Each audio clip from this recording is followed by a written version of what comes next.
Raqs terapiyasida 8 yildan beri tajriba qilayotgan bo'lsam, doimiy ravishda ko'rib kelyapman. Bitta raqs terapiya sessiyasi 3 ta konsultatsiyani o'rnini bosishini va ayollarni ko'zida quvonch ko'rinadi. Raqs terapiyasi nimalarga yordam beradi?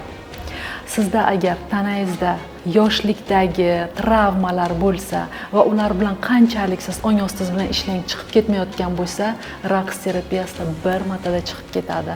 Har xil kasalliklar yoki xiyonatdan chiqib keta olmayapsiz, kreditni ichida qolib agressiya va depressiyaga tushib ketyapsizmi? Bunda ham sizga raqs terapiyasi juda ham yordam beradi.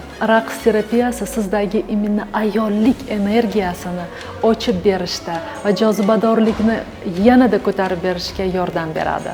Men o'ylaganman, endi qanaqadir o'yin bo'lsa kerak, bundoq qimirlab nimadir desam, umuman boshqa narsa ekan. Emotsional kochillardan onga ko'rsatib berish ekan. Qanaqa holatda kelasiz, qanday qilib hozirgi holatingiz? Hozirgi holatim ancha yengil, bitta zo'r anglaganim, umuman boshqa odamdan xafa bo'lganim boshqa odam bo'lib chiqdi.